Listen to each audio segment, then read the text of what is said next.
voy a hacer una pregunta.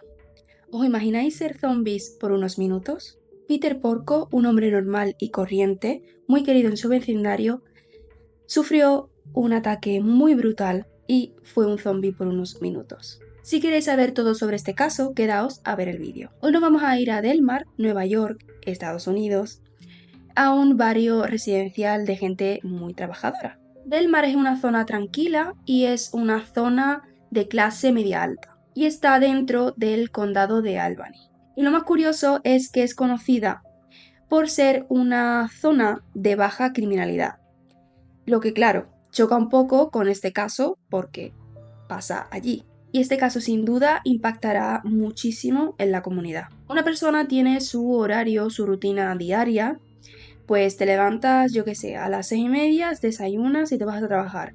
O estás con tus hijos o lo que sea. Pero tienes una rutina medianamente funcional que sigues prácticamente todos los días. Quiero que sepáis que Peter Porco tenía una rutina muy marcada. Bien, a las 5:30 de la mañana Peter Porco se levanta, hace sus cosas, ¿no? De ir al baño, lavarse la cara, etc. Es decir, que él le da un beso a su mujer porque ella pues seguiría durmiendo, era bastante temprano, y él pues haría su rutina. Él va al lavabo, como he dicho, y al lavarse la cara él nota que caen unas gotas de sangre al lavabo.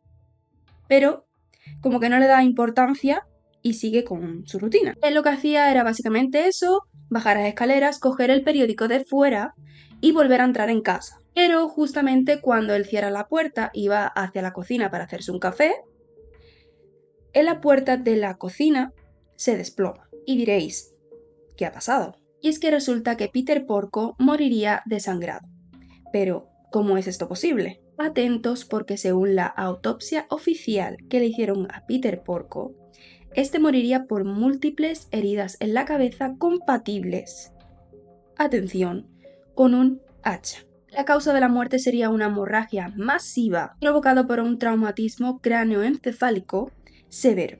Pero a todo esto, ¿quién era Peter Porco? Peter era un secretario del Tribunal de División de Apelaciones de Estados Unidos y tenía 52 años para el momento de los hechos. En concreto, trabajaba como empleado del sistema judicial del estado de Nueva York. Él era descrito como una persona súper amable, que le encantaba estar con la gente, con su familia y era muy cariñoso. Su mujer, Joan, era logopeda y se conocieron en la universidad. Como curiosidad, a ella le gusta mucho cocinar y siempre quiere invitar a gente a su casa porque es que le encanta tener invitados. Ellos tuvieron 2 hijos, Jonathan Porco, quien era marine y estaba destinado a un submarino nuclear con base en Carolina del Sur. ¡Wow! Y luego estaba Christopher Porco, de 21 años, que en ese momento estaba en la universidad estudiando ingeniería biomédica. Christopher realmente se quedaba a dormir en el campus, es decir, no vivía con sus padres, y pertenecía al equipo de natación de la universidad. Estudiaba en la Universidad de Rochester, pero lo cierto es que no le estaban yendo muy bien los estudios. Pero lo que no os he dicho es que no solo Peter Porco fue atacado, sino también su mujer Joan. Resulta que el día en el que pasaron los hechos, que fue el 15 de noviembre de 2004, Peter Porco y Joan Porco fueron atacados. Y fueron atacados por una o varias personas con nada más y nada menos que con un hacha. El hacha fue encontrada en la cama de matrimonio y al parecer, según la policía, el atacante o los atacantes se asegurarían, entre comillas, de que Peter y Joan estuviesen muertos. Lo curioso es que el hacha, el arma del crimen, pertenecía a la casa, lo que daba a entender que el atacante o los atacantes conocían dónde podría estar ese hacha ubicada. Esto lo digo porque es importante para la investigación. El jefe de Peter Porco había llamado bastantes veces a casa de este y al ver que no había respuesta mandó a un trabajador que conocía a Peter para ver si le había pasado algo en casa. Este chico se llama Michael Hart y el jefe de Peter le dice a las 10:30 aproximadamente que si se puede acercar a casa de Peter para ver si le ha pasado algo. Él llega a casa de Peter sobre las 11:25 aproximadamente. Él se acerca a la puerta y ve que hay una llave puesta y hay sangre en el pomo. Michael llama a Antonio Castello, que es el jefe, y este le dice que entre, a pesar de haberle dicho a Michael que había encontrado sangre en el pomo. Michael entra a la casa y ve que todo está revuelto como si alguien hubiese entrado para robar. Él va siguiendo como una especie de gotitas de sangre que le llevan a la puerta de la cocina. ¿Y quién está desplomado entre el salón, bueno, el vestíbulo y la cocina? Exacto, Peter Porco. Tenía muchísimos cortes en la cara y estos eran bastante profundos. El informe forense pudo recalcar que eran como 16 hachazos en la cara. O sea, después de encontrar Michael a Peter en ese estado, llama a la policía súper asustado y sale de casa porque piensa que puede que haya gente todavía allí que le puede hacer daño. La policía cuando llega observa la escena y ven la escalera, ¿no?, que sube al segundo piso, llena de sangre, siguen el rastro, ¿no? Y lo primero que piensan es que ha habido un forcejeo, que Peter ha bajado como ha podido, pero se ha desplomado en la cocina. Cuando van subiendo la escalera siguiendo, ya os digo, el rastro de sangre, se dan cuenta de que posiblemente el ataque hubiese sido en la habitación de matrimonio. ¿Por qué? Porque es donde había más sangre. Pero cuando llegan a la habitación y observan la cama de matrimonio, Joan estaba tumbada en la cama. Joan en ese momento levanta la mano y los policías, asombrados, se asustan tanto que claro, es que no se lo esperaban. Por cierto, si has llegado hasta aquí, te pido que te suscribas, le des me gusta, compartas el vídeo y que si quieres dejarme algún comentario, encantada estoy. Joan estaba viva, lo que, claro, había sufrido muchos golpes con el hacha en la cara junto con Peter, pero Peter sabemos que se había levantado y había seguido su rutina, pero ella se había quedado en la cama para dormir más. O ese era el objetivo, ¿no?, de estar en la cama más tiempo, sin tener en cuenta el ataque que habían sufrido. Fijaros si era heavy el ataque hacia Joan, que cuando viene la ambulancia van a ponerle el oxígeno y no le encuentran la boca. Joan sufrió heridas extremadamente graves, incluyendo la pérdida de un ojo y daños severos en el cráneo, pero sorprendentemente sobrevivió al ataque. Tenía 3 hachazos muy profundos, o sea, se le veía el cerebro, uno a la altura del cuello y otro pues en medio de la cara, haciendo que un ojo pues lo perdiera. Y un dato curioso es que el policía encargado de la investigación conocía a la familia Porco porque había asistido a su casa en varias ocasiones por unos robos que no sabían quién los había producido. Este policía quiso hablar con Joan y le pidió que si, bueno, lo típico de si es sí, haz esto y si es no, haz esto, ¿no? Ella acepta y procede entonces a hacerle esas preguntas que quería hacerle. Él le pregunta en primer lugar si puede levantar la mano derecha y ella lo hace. Esto es más o menos para comprobar si realmente está entendiendo lo que él quiere decirle. En segundo lugar, él le pregunta si conoce a quien le ha hecho esto tanto a ella como a su marido. Ella dice que sí. Él le pregunta si ha sido su hijo Jonathan y ella dice que no. Pero es cuando le preguntan si ha sido su hijo Christopher y ella dice que sí. Como dato interesante, este dato de que ella dijo en primer lugar que Jonathan no había sido, pero Christopher sí, fue utilizado en el juicio, ¿vale? Y es muy importante para la investigación. Lamentablemente a Joan le dolían muchísimo, como es normal, las heridas y tuvo que ser sedada de inmediato porque no podía aguantar el dolor. A pesar de que habían encontrado a Joan con vida, esta tuvo que ser sometida a una cirugía bastante extrema de 12 horas y probablemente ella no sobreviviría, pero sí lo hizo. Como os he dicho, Jonathan estaba en una base muy lejos, pero Christopher estaba en la universidad. ¿Cómo se entera Christopher de que han atacado a sus padres? Pues resulta de que su novia, porque tenía novia, vivía cerca o en el vecindario de sus padres y ella pues lógicamente se había enterado como todo el mundo de que habían atacado a la familia Porco. Y como ella era novia de uno de los hijos de esta familia, pues se enteró básicamente por ella. Él, cuando se enteró, llamó rápidamente a la policía para que le explicaran lo que le había pasado a sus padres. Varios policías le dijeron que quedarían en el hospital donde estaba su madre para poder hacerles unas preguntas. Lo que los policías ven en un primer lugar es que Christopher estaba como demasiado tranquilo para lo que le había pasado a sus padres. O sea, era como un comportamiento muy extraño para una persona que, yo qué sé, han atacado a tus padres con un hacha. Puedes tener un poquito más de preocupación. Era un comportamiento catalogado como inusualmente calmado. Aunque he de decir que no todo el mundo reacciona igual a un hecho traumático y que esto puede ser algo subjetivo y que no tiene por qué ser algo incriminatorio. A todo esto, los policías se guardan el dato de que su madre supuestamente ha dicho que ha sido él mismo quien ha atacado a ella y a su marido. Después de estar en el hospital, los policías le piden a Christopher que si pueden ir a comisaría para hacerle unas preguntas y están hablando durante 6 horas. Él explica que él estuvo toda la noche en una sala común de la universidad y que se quedó dormido. Estos policías se están hablando con Christopher y por otra parte están unos policías que van al campus para corroborar su coartada. Y estos policías pues empiezan a hablar con varios compañeros de Christopher para ver si realmente él estuvo en el campus toda la noche. Hay un dato que le choca bastante a la policía y es el hecho de que cuando hablan con los compañeros de Christopher, estos le dicen que vaya tela, pobrecito, lo que le ha pasado a su familia, tal, estará destrozado, pero bueno, que este chico tiene los pies en la tierra a pesar de tener una familia muy adinerada, que se comporta muy bien, en el sentido de que es muy amable, vaya lo que le ha tenido que pasar a este chico, ¿no? Con su familia. Claro, los policías se quedan como, ¿cómo? ¿Qué me estás contando? Le preguntan si es cierto que Christopher estuvo toda la noche en la sala común y que es cierto que sí se durmió o no.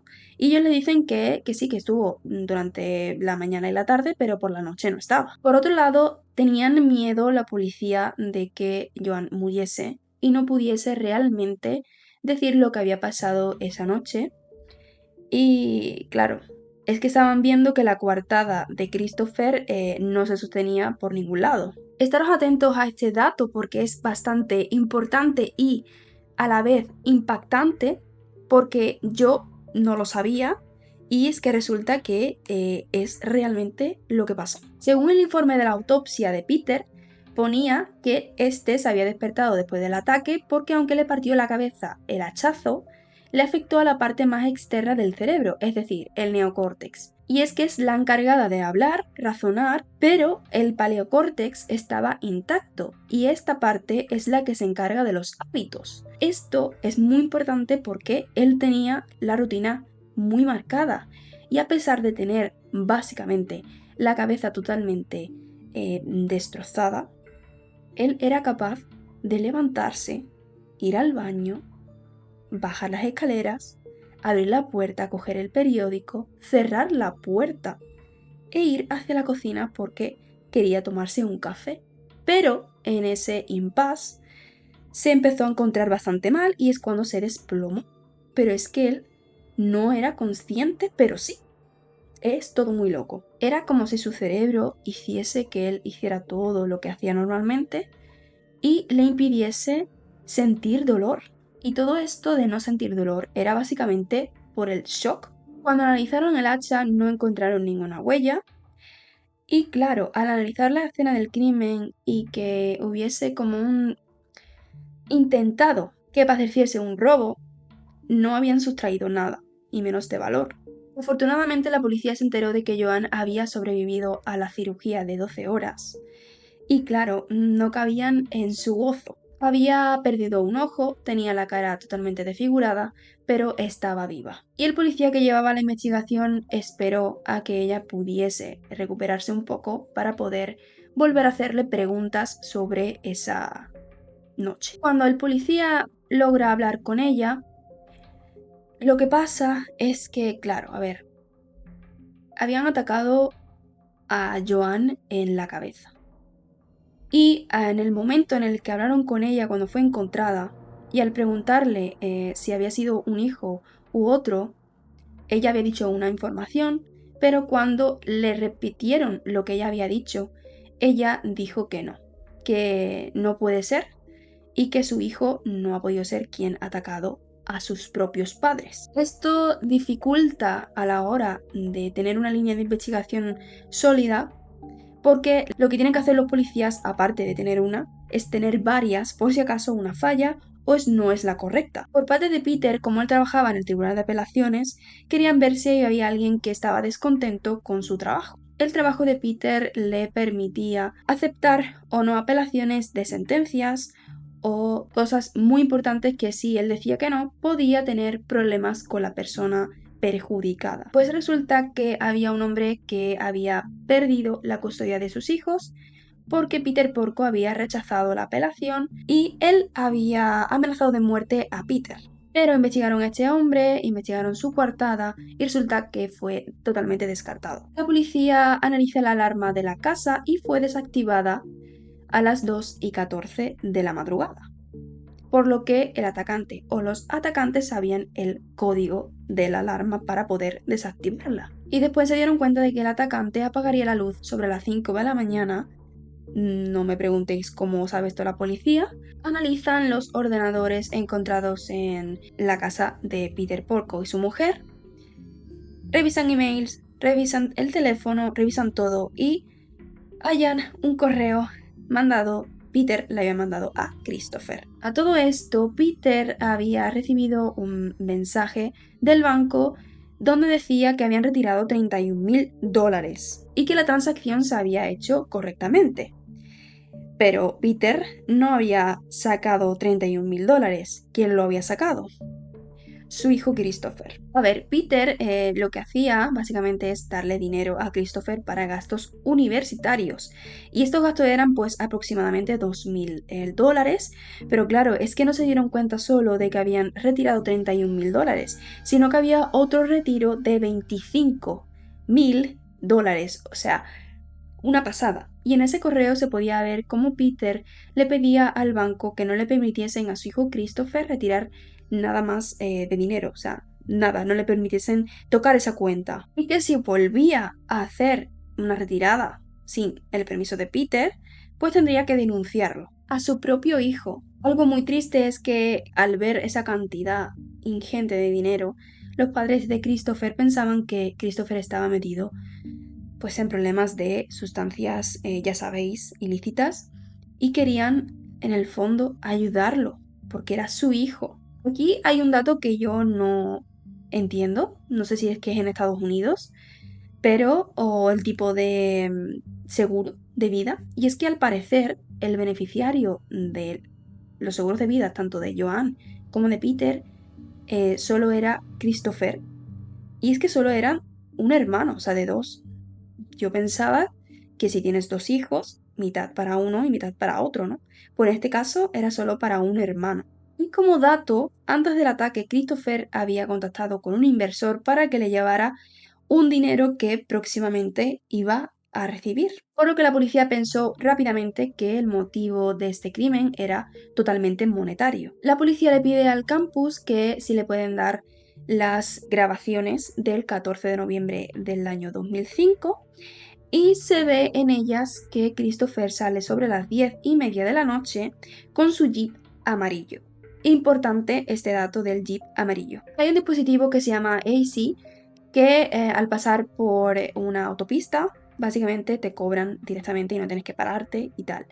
Y se activó esa noche en el coche del Jeep amarillo de Christopher. Más o menos para que os hagáis una línea temporal del campus hacia la casa de los Porco, hay unas 2-3 horas más o menos de distancia. Revisaron si había más recibos de AC Pass del coche de Christopher, pero al parecer como que no había, pero podría haber pasado por otro peaje y haber pagado en cash. La policía no se da por vencida y va a este peaje y le pregunta a los propios trabajadores si han visto en una hora, bueno, concreta, ¿no? Si habían visto a un jeep amarillo. Y ellos dijeron que sí. Como reconocieron el coche de Christopher, más o menos la policía hizo una cronología que sería la siguiente. Saldría a las 8:30 de la noche del campus, cruzaría el peaje, llegaría sobre las 2:14 a casa de sus padres, apagaría la alarma, atacaría a sus padres, cortaría el cable de la luz e internet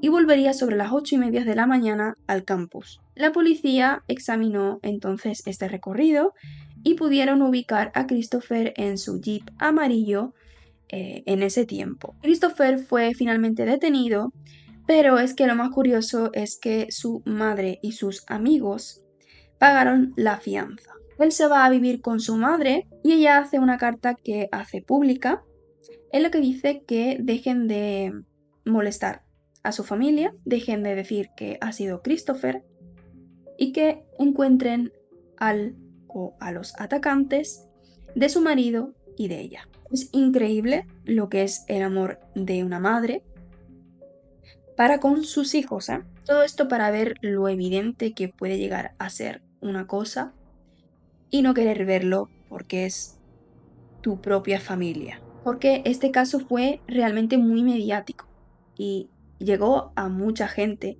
y a muchos sitios de todo el mundo. Por lo que esto hace que haya una división entre personas que creen que fue Christopher y personas que creen que no fue él. Esto llevó a que el jurado popular no fuese un jurado imparcial y tuvieron que ir a otro estado para poder conseguir personas que no supiesen de este caso. Finalmente, Christopher fue condenado entre 50 años y cadena perpetua. Pero hay un detalle que no sé si habréis pasado por alto, y es que, claro, yo me lo pregunté de que cómo era posible que si has atacado brutalmente a tus padres con un hacha, ha tenido que ser de tú a tú, muy cerca, y cómo es posible que tú no te hayas manchado o empapado de sangre. Y es que salió una mujer que trabajaba o trabaja en una veterinaria donde Christopher realmente trabajó por unos meses, o no está muy bien especificado, y ella misma enseñó a Christopher a ponerse un mono para que al trabajar no se manchase su propia ropa. Por este motivo podría ser que él no se hubiese manchado de sangre en ninguna parte, y menos en la ropa, porque estaría cubierto por este mono. Christopher siempre ha mantenido su inocencia y siempre ha intentado apelar, nunca mejor dicho, porque su padre trabajaba en el Tribunal de Apelaciones. Qué curioso todo. Pues eso, que él no era culpable y que él no habría hecho eso a sus propios padres. Finalmente, en 2013, y como, no sé, una señal del destino, un tribunal de apelaciones ratificó su condena de 50 años a cadena perpetua, por lo que probablemente no va a salir de la cárcel en su vida. Ahora es tu turno. Hay gente que piensa que sí y hay gente que piensa que no fue Christopher. Pero claro, si no ha sido Christopher, ¿quién ha sido? Porque realmente no había más sospechosos. ¿Qué pensáis vosotros? ¿Fue Christopher o no fue? Dejadme en comentarios lo que pensáis sobre este caso. A mí personalmente me ha parecido un caso brutal, a la par de cruel. Bueno, ya sin más, nos vemos en el siguiente vídeo.